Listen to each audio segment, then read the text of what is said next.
नमस्कार दोस्तों, पाथफाइंडर पर आप सभी का स्वागत है। दोस्तों, आज हम बात करने वाले हैं हेट स्पीचेस के बारे में।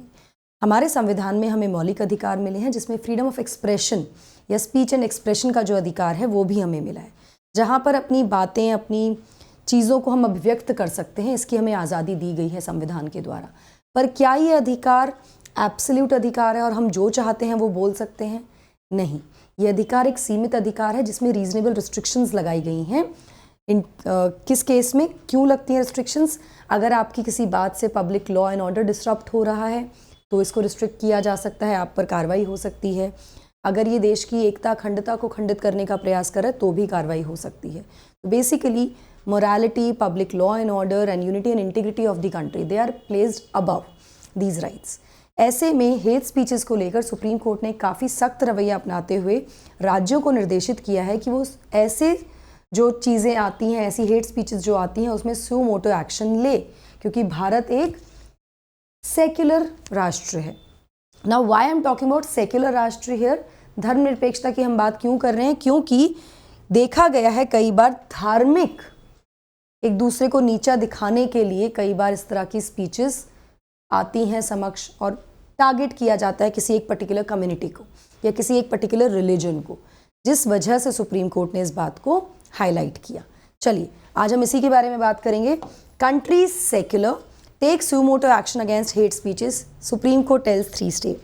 हम एक धर्मनिरपेक्ष राष्ट्र हैं और राज्यों को, 3 राज्यों को स्पेसिफिकली यहाँ पर निर्देशित किया गया है कि जो भी हेट स्पीचेस के मुद्दे हैं इनमें सुओ मोटो एक्शन लेना चाहिए, लेना होगा।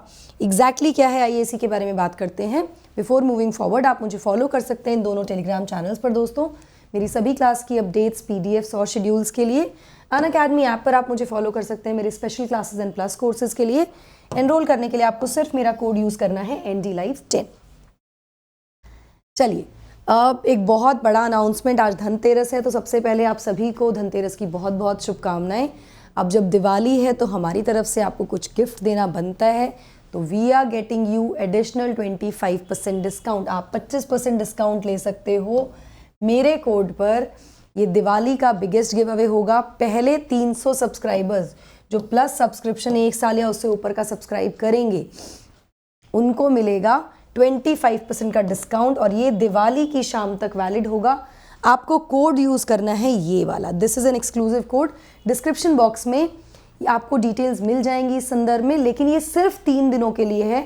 पहले 300 सब्सक्राइबर्स के लिए हमारी तरफ से एक दिवाली का गिफ्ट आप इसको मान सकते हैं। अगर सब्सक्रिप्शन लेना चाहते हैं, अभी जाकर एनरोल कीजिए विद दिस कोड। चलिए, न्यूज़ देख लेते हैं। तो सुप्रीम कोर्ट ने फ्राइडे को NCT of Delhi, national capital territory Delhi, Uttarakhand और उत्तर प्रदेश सरकारों को ये कहा है कि वो सुओ मोटो एक्शंस लें, मतलब अपने लेवल पर एक्शन लें against any hate speeches crimes taking place with in their jurisdiction. उन क्षेत्रों में जो भी हेट स्पीचेस वाले क्राइम आ रहे हैं, जिनको रजिस्टर किया जा रहा है, उन पर इमीडिएट एक्शन लेने की ज़रूरत है, सुओ मोटो एक्शन लेने की ज़रूरत है, जो उनके क्षेत्राधिकार में है, बिना किसी कंप्लेन को के वेट किए। सुओ मोटो एक्शंस कब आते हैं? नॉर्मली क्या होता है, जब एक्शन लिया जाता है जुडिशरी के द्वारा, लॉ एंड ऑर्डर के द्वारा, वो तब आता है जब कंप्लेन आती है। सुओ मोटो एक्शंस होते हैं जब आप बिना किसी कंप्लेन के भी, अगर हेट स्पीचेस के इंसिडेंसेस आपको दिख रहे हैं, आपको पता है, तो उस पर एक्शन ले सकते हैं, कोई कंप्लेनेंट हो या ना हो। तो ऐसा निर्देशित किया गया है 3 राज्यों को ऑनरेबल सुप्रीम कोर्ट के द्वारा। यहाँ पर सुप्रीम कोर्ट ने बहुत स्पेसिफिकली कहा कि देश की जो यूनिटी है, इंटीग्रिटी है, वो एक गाइडिंग प्रिंसिपल है जो हमारे प्रियम्बल में इंश्राइन किया हुआ है ना। जब हम यूनिटी, इंटीग्रिटी, फ्रेटर्निटी की बात करते हैं तो इसका मतलब क्या है? देखिए, देश की एकता, अखंडता या भाईचारा क्या है? जब हम एक दूसरे की तरफ टॉलरेंस रखेंगे, हम टॉलरेबल होंगे, सहिष्णु होंगे, करेक्ट। जब हम ये मानकर चलेंगे कि हम एक ही देश की संतान है, एक ही माता की संतान है, भाईचारा होगा, तो हम एक दूसरे को समझेंगे, एक दूसरे के बातों को समझेंगे और छोटी छोटी चीज़ों के मुद्दे नहीं बनेंगे। जैसे होता है ना, घरों में लड़ाई होती है तो आपस में मतलब रिजॉल्व हो जाती है अल्टीमेटली, तो रिलेटेड है ना, हम लोग तो अलग अलग तो नहीं होते हैं ना, बहुत सारे केसेस में। सुप्रीम कोर्ट ने यहाँ पर इसी बात को कहा, और उन्होंने कहा कि भाई देखिए, अगर हम भाईचारा की बात करते हैं तो ये तब तक नहीं आ सकता जब तक सभी मेंबर्स जो हैं कम्युनिटी के, जो अलग अलग धर्मों से आते हैं, वो आपस में पीस और हार्मनी के साथ नहीं जिएंगे। तो सभी को शांति से, प्यार मोहब्बत से जीना चाहिए, साथ में रहना चाहिए। जो पिटिशनर्स हैं जिन्होंने पिटिशन डाली है ऑनरेबल सुप्रीम कोर्ट में, उन्होंने पॉइंट आउट किया कि कितने भी पीनल प्रोविजंस क्यों ना हो, बहुत सारे प्रोविजंस हैं, बहुत सारे प्रावधान हैं, फिर भी एक्शन नहीं लिया जाता है और इसके बहुत ही ज़्यादा कह सकते हैं कि इसको एक तरह से कॉन्स्टिट्यूशनल प्रिंसिपल्स को सर्व करने की आवश्यकता है, जिसके लिए सुप्रीम कोर्ट बीइंग द या judiciary being the guardian of the constitution has to look into it and has to take a decision. यहाँ पर the court is charge with the duty, ऐसा ऑनरेबल सुप्रीम कोर्ट ने माना कि ये court की जिम्मेदारी है कि वो फंडामेंटल राइट्स को प्रोटेक्ट करें और साथ साथ प्रोटेक्ट करें और सर्व करें कॉन्स्टिट्यूशन को भी, संविधान के जो भी प्रावधान है उनको भी सर्व किया जाए, उसको भी बचाया जा सके, और जहाँ उन सभी चीज़ों में जहाँ पर रूल ऑफ लॉ है उसको भी मेंटेन करना चाहिए। करेक्ट।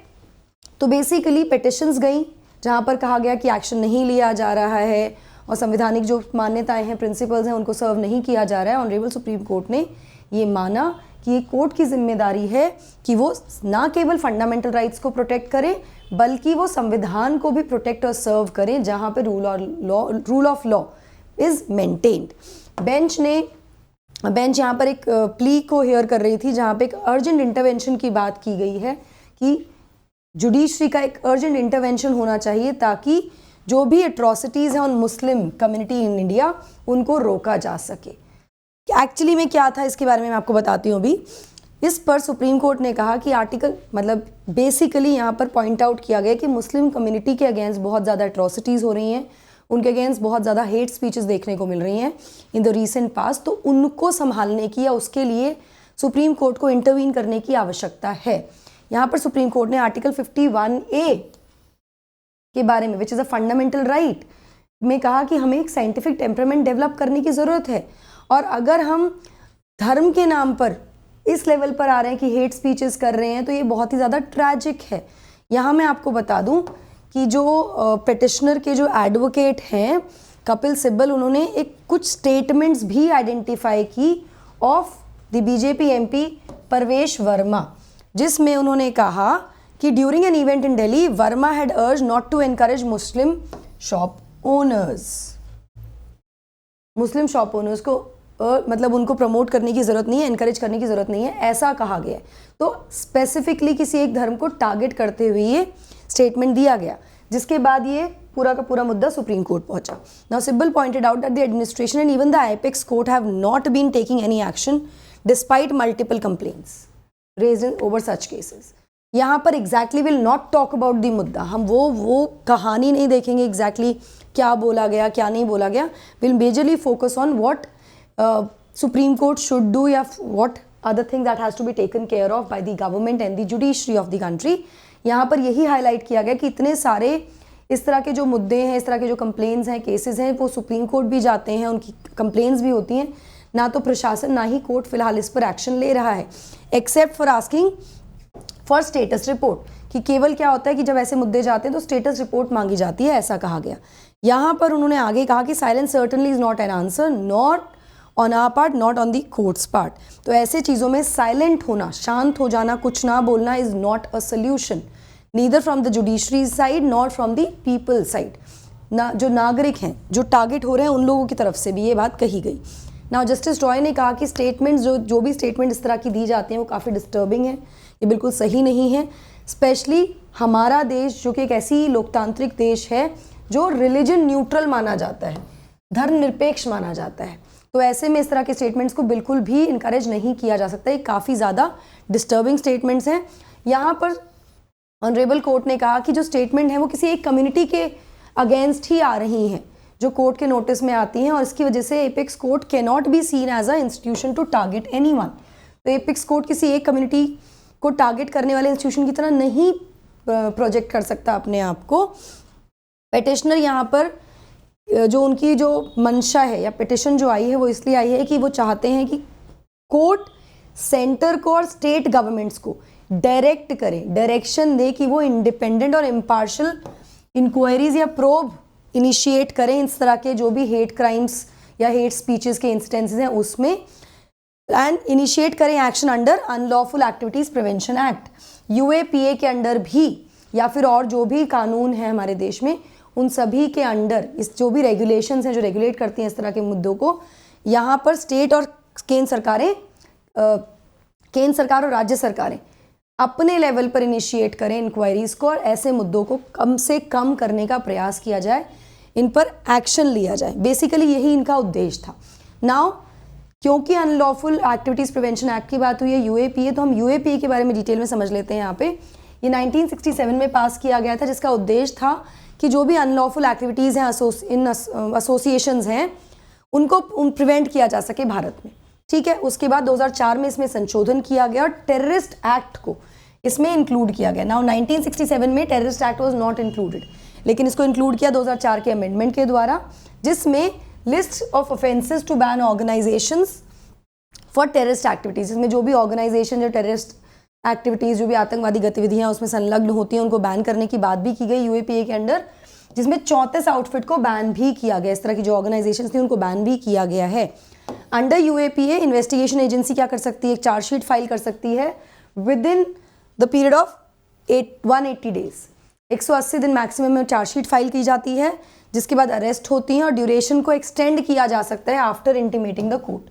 तो मतलब 180 दिन तो हो ही सकते हैं, उसके बाद अरेस्ट भी हो सकती है, चार्जशीट 180 दिन तक बंदा रहेगा कस्टडी में, उसके बाद कोर्ट इंटरवेंशन होगा और इस जो एक्सटेंशन है या ड्यूरेशन है इसको एक्सटेंड भी किया जा सकता है। एक्ट असाइन करती है एब्सोल्यूट पावर, यहाँ पर इस एक्ट के अंडर सेंट्रल गवर्नमेंट जो केंद्र सरकार है उसके पास एब्सोल्यूट पावर है, जिसके द्वारा केंद्र सरकार किसी भी एक्टिविटी को अनलॉफुल डिक्लेयर कर सकती है बाय एन ऑफिशियल गैजेट, उसमें डिक्लेयर करके कि ये को जो एक्टिविटी हो रही है अनलॉफुल एक्टिविटी है अंडर यूएपीए। तो ये केंद्र सरकार के पास एक एब्सोल्यूट अधिकार की तरह है। इस संबंध में जो डिटेनीज होते हैं, जो लोग होते हैं, उनकी जो पनिशमेंट है वो डेथ पेनल्टी या लाइफ इम्प्रिजनमेंट भी हो सकती है एज दी हाईएस्ट पनिशमेंट। तो काफ़ी स्ट्रिक्ट पनिशमेंट का प्रावधान भी यूएपीए में दिया गया है।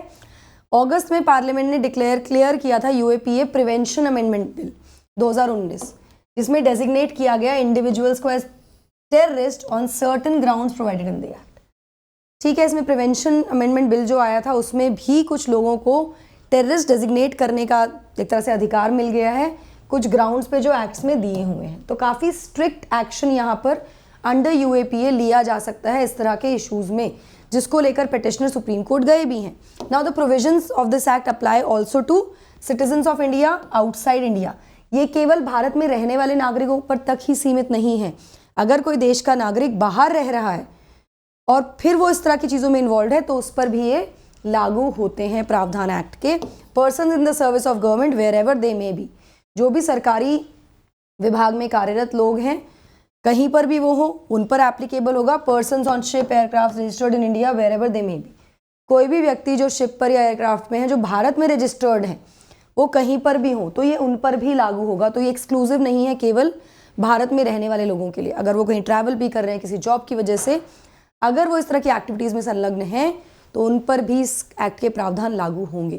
तो बेसिकली इस पिटिशन के द्वारा यही कहा गया है कि राज्य सरकारें और केंद्र सरकार खुद से बिना किसी कंप्लेन के इन चीज़ों के अगेंस्ट एक्शन इमीडिएटली लें ताकि इनको कर्ब किया जा सके, इनको कंट्रोल किया जा सके। ऐसा सुप्रीम कोर्ट ने in terms of hate speeches कहा है। आई होप आपको सेशन समझ में आया होगा दोस्तों। जैसा कि मैंने आपको बताया दिवाली का बिगेस्ट गिव अवे आपको मिल रहा है जिसमें आपको 25% डिस्काउंट मिलेगा मेरी तरफ से। पहले 300 सब्सक्राइबर्स को अनअकैडमी यूपीएससी पर 1 साल या उससे ऊपर के सब्सक्रिप्शन पर अभी जाइए और ये कोड यूज़ कीजिए। Now the code that you have to use is this code, और ये कोड आपका केवल दिवाली तक ही वैलिड है। दिवाली की रात 24 अक्टूबर तक ये वैलिड होगा।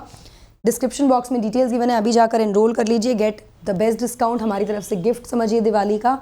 बैचेस शुरू हो रहे हैं 27 अक्टूबर से, जाकर एनरोल कर सकते हैं इन बैचेस में भी आप। साथ में सीसैट के लिए भी अर्ली बर्ड प्राइस आपको मिल रहा है। कोड आप वही यूज़ कर सकते हैं जो मैंने आपको शुरुआत में बताया। डिस्क्रिप्शन बॉक्स में सारी डिटेल्स गिवन है। साथ में 9 महीने का प्लस सब्सक्रिप्शन, इसके लिए आपको कोड यूज़ करना है NDLive10 to avail the discounted price. ये भी आप अवेल कर सकते हैं दोस्तों। अनअकैडमी चैम्पियनशिप जो है नवंबर 13 को होने वाली है। इस QR कोड को स्कैन करके आप एनरोल कर सकते हैं चैम्पियनशिप में और जीत सकते हैं बहुत सारे प्राइजेस। ऑप्शनल कार्निवाल प्लेटफॉर्म पर चल रहा है जहां पर सभी top optionals PSIR, PubAd, mathematics, anthro, agriculture, psychology, sociology, history, ये सभी ऑप्शंस आपको यहाँ पढ़ाए जा रहे हैं। EPFO is now live. आप इसके लिए भी एनरोल कर सकते हैं। साथ में मैं आपको बता दूं कि मेंस टेस्ट सीरीज़ का रेलेवेंस इतना है कि 79 में से लगभग 57 क्वेश्चंस हमारी टेस्ट सीरीज से थे, तो इसके लिए भी आप अपने आप को अभी एनरोल कर लीजिए और अपनी प्रिपरेशन को और ज़्यादा बेहतर बनाइए। Now EMI option is available with 0% EMI, जिसमें आपको कोई भी लोन पर इंटरेस्ट नहीं लगेगा। कम्पीट इज़ ऑल्सो लाइव, जहाँ पर आप बहुत सारे प्राइजेस भी जीत सकते हैं अपने आप को चेक करते हुए कि आप कॉम्पिटिशन में कहाँ पर हैं। And last but not the least is the last mile, which is the free interview guidance programme for 2022। इसके लिए भी आप एनरोल कर सकते हैं to go and prepare in the right direction with the right kind of people so that you get the best out of the panelists that we have और आपका selection ensure कर सको आप। So that's it from my side. Thank you so much. Don't forget to like, share and subscribe to the channel and also hit the bell icon so that you get notifications about our latest updates. That's it from my side. Thank you so much. God bless.